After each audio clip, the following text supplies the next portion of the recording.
हमारा पहला जो बजट था वह 17-18 का, वह प्रदेश के अन्नदाता किसानों को समर्पित था। 2018-19 का बजट हम लोगों ने प्रदेश के इंफ्रास्ट्रक्चर और इंडस्ट्रियल विकास के लिए, औद्योगिक विकास के लिए हम लोगों ने समर्पित किया था। 2019-20 का हमारा प्रदेश का बजट मातृशक्ति को समर्पित करते हुए, मिशन शक्ति के अभियान को आगे बढ़ाते हुए महिला सशक्तिकरण के लिए हम लोगों ने समर्पित किया था। 2020-21 का बजट प्रदेश के युवा ऊर्जा को समर्पित था। 21-22 का बजट प्रदेश के स्वावलंबन से सशक्तिकरण के इस अभियान को समर्पित था और 22-23 को अंत्योदय से आत्मनिर्भरता का प्रदेश का बजट रहा है। वर्ष 23-24 का बजट हमारी सरकार ने त्वरित एवं सर्वसमावेशी विकास के लिए समर्पित किया। तो आज का जो बजट है, जो हमारे वित्त मंत्री जी ने प्रस्तुत किया है, वह बजट प्रभु श्री राम को समर्पित करते हुए लोक मंगल की उन भावनाओं को समर्पित किया कि यही महा आदि मध्य अवसाना प्रभु प्रतिपाद्य राम भगवाना। तुलसीदास जी के इन शब्दों में कि बजट की शुरुआत में, बजट के मध्य में और अंत में भी प्रभु श्री राम हैं। उनके विचार में, उनके संकल्प में एक एक शब्द में श्री राम है, क्योंकि श्री राम लोक मंगल के पर्याय हैं और यह बजट भी लोक मंगल को समर्पित करते हुए प्रदेश के समग्र और संतुलित विकास का उत्तर प्रदेश का एक आर्थिक दस्तावेज है।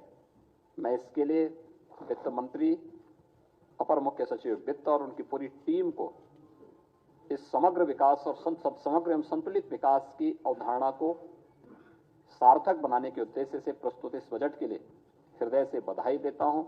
उत्तर प्रदेश जो देश की 2016-17 में छठी अर्थव्यवस्था थी, आज वह नंबर 2 की अर्थव्यवस्था देश की बन चुकी है। हम इसमें सफल इसलिए हुए क्योंकि हमने कर चोरी को रोका, रिफॉर्म किए, रेवेन्यू लीकेजेस को हर स्तर पर समाप्त करने के लिए जो भी उपाय हो सकते थे, सरकार ने, विभिन्न विभागों ने इसके लिए कार्य किया और आज उसका परिणाम है कि उत्तर प्रदेश एक रेवेन्यू सरप्लस प्रदेश बना है। प्रदेश में पिछले 7 वर्ष में राजस्व में हमने कई गुना वृद्धि की है, बिना कोई अतिरिक्त कर लगाए हुए, यानी कॉमन मैन को टच किए बगैर उन्हें लोक कल्याणकारी योजनाओं के साथ जोड़ते हुए हम प्रदेश को रेवेन्यू सरप्लस स्टेट बनाने में सफल हुए हैं। और बजट की सबसे बड़ी खासियत यह है कि भारत सरकार के द्वारा, रिजर्व बैंक के द्वारा जो निर्धारित राजकोषीय घाटा FRBM की लिमिट है 3.5, हमारा यह बजट उस सीमा के अंदर 3.46% तक हमारा यह राजकोषीय घाटे को नियंत्रित करने और एक सफलता की उन ऊंचाइयों को प्रस्तुत करता है, जो हमारी इस बात को प्रस्तुत करता है कि सरकार का जो विजन था कि सुरक्षा, विकास और सुशासन, और बजट में है राजकोषीय अनुशासन। ये राजकोषीय अनुशासन के लिए भी, यानी हमने विकास भी किया है, सुरक्षा भी दी है, सुशासन के लक्ष्यों को भी प्राप्त किया है, लेकिन साथ साथ अपने बजट को राजकोषीय संतुलन को बनाए रखने के लिए, उस अनुशासन को बनाए रखने के लिए भी पूरी प्रतिबद्धता और ईमानदारी के साथ काम किया है और वह आपको इस बजट में भी देखने को मिल रहा होगा।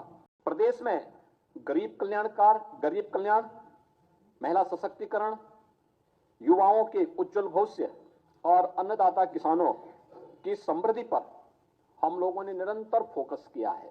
ये सभी सेक्टर हैं जिन पर लगातार हम लोग कार्य कर रहे हैं और इस बजट में कुछ चीजें जो बहुत महत्वपूर्ण हैं उनमें से कि 24,863 करोड़ 57 लाख रुपए की नई परियोजनाएं भी हम आज इसके साथ जो इस बजट के साथ जोड़ रहे हैं।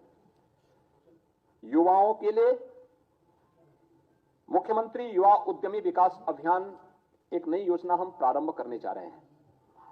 इसमें अपने प्रदेश के युवाओं को स्वरोजगार से जोड़ने के लिए, नए सूक्ष्म उद्यमों की स्थापना के लिए, ग्रामीण और शहरी क्षेत्र में रोजगार सृजित करने के उद्देश्य से एक नई पहल की जा रही है, जिसमें ब्याज मुक्त ऋण की सुविधा उन नए उद्यमियों को प्रदेश के अंदर सरकार उपलब्ध करवाएगी।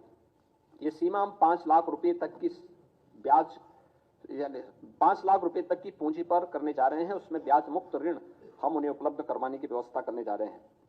दूसरा, प्रदेश में रोजगार प्रोत्साहन कोष के गठन की कार्रवाई, जिसमें ट्रेनिंग, इंटर्नशिप और अप्रेंटिसशिप की स्कीम को वित्त पोषण की कार्रवाई के साथ हम इसके साथ जोड़ेंगे। राष्ट्रीय फैशन टेक्नोलॉजी संस्थान की स्थापना यह वाराणसी में करने और 2 मेगा राजकीय ITI की स्थापना और 69 ITI के उन्नयन का प्रस्ताव भी हम लोगों ने इसके साथ जोड़ा है। Sports science and injury centre की स्थापना की कार्रवाई भी प्रदेश में है। वरिष्ठ नागरिक कल्याण कोष की स्थापना और आंगनबाड़ी के उन्नयन की, जो लगभग 22,000 से अधिक आंगनबाड़ी हैं, आंगनबाड़ी केंद्र, मिनी आंगनबाड़ी केंद्र हैं, उनको मुख्य आंगनबाड़ी केंद्र के रूप में अपग्रेड करने की कार्रवाई को हमने आगे बढ़ाया है। ग्रीन बजट की अवधारणा को भी सार्थक करने की दिशा में बहुत महत्वपूर्ण कार्य किए गए हैं, जिसमें 17 महत्वपूर्ण विभागों को प्रदेश के अंदर अंतर्राष्ट्रीय मानकों के आधार पर ग्रीन टैगिंग की शुरुआत का भी शुभारंभ हुआ है। बजट अनुमानों में तमाम अन्य कार्यों के साथ साथ उत्तर प्रदेश को, यानी ग्रीन टैगिंग करने वाला उत्तर प्रदेश देश का संभवतः पहला राज्य होगा जो इस दिशा में अपने प्रयासों को आगे बढ़ा रहा है। प्रदेश के अंदर हमने पिछले 2 वित्तीय वर्षों में आम बजट की जो हमारी प्रस्तुति थी वह डिजिटल हो गई है। पहले की भांति बजट पुस्तकों को प्रकाशित कराने की प्रथा लगभग समाप्त है। यह भी पर्यावरण के दुष्प्रभावों को काफी हद तक कंट्रोल करता है, कम करता है। प्रदेश में बुंदेलखंड औद्योगिक विकास प्राधिकरण के गठन की कार्रवाई को युद्ध स्तर पर आगे बढ़ाने के लिए भी प्रावधान किया गया है, जो लगभग 46 वर्ष के बाद प्रदेश के अंदर पहला ऐसा नया औद्योगिक शहर बनेगा, जो कानपुर और झांसी के बीच में हम लोगों ने प्रस्तावित किया है। फॉर्चून 500 कंपनियों के लिए FDI पॉलिसी के क्रियान्वयन हेतु भी हमने धनराशि की व्यवस्था की है। आगरा लखनऊ एक्सप्रेसवे को पूर्वांचल एक्सप्रेसवे के साथ जोड़ने के लिए लिंक एक्सप्रेसवे के निर्माण की कार्रवाई को भी हम लोग इस बजट में हम लोगों ने प्राथमिकता दी है। इनोवेशन एंड रिसर्च के लिए आर्टिफिशियल इंटेलिजेंस, मशीन लर्निंग और स्टेट ऑफ आर्ट टेक्नोलॉजी के प्रयोग को प्रोत्साहन देने के लिए भी हम लोगों ने यहां पर व्यवस्था दी, बजट में प्रावधान किया है। IIT कानपुर में medical research and technology centre की स्थापना, 500 बेडेड सुपर स्पेशलिटी हॉस्पिटल की स्थापना की कार्रवाई को भी इस बजट में हम लोगों ने प्रदेश की जो महत्वपूर्ण चीजें हैं, जिस पर जो हमारे पास पोटेंशियल है, वह स्पिरिचुअल टूरिज्म का बहुत बड़ा स्कोप हमारे पास है। अयोध्या है, काशी है, मथुरा वृंदावन है, नैमिषारण्य है, विंध्यवासिनी धाम है, देवपाटन है, बरेली में नाथ कॉरिडोर है। इनकी थीम पर आधारित अवस्थापना विकास की कार्रवाई, प्रयागराज कुंभ के लिए अभी से प्रावधान करके उन सभी कार्यों को समयबद्ध तरीके से आगे बढ़ाने के साथ साथ कुंभ संग्रहालय की स्थापना प्रयागराज में करने और विभिन्न विकास की योजनाओं के लिए भी अभी से बजट का प्रावधान प्रयागराज कुंभ के लिए हम लोगों ने किया है। निसारनाथ गोय सांस्कृतिक केंद्र श्रृंगवेरपुर के लिए,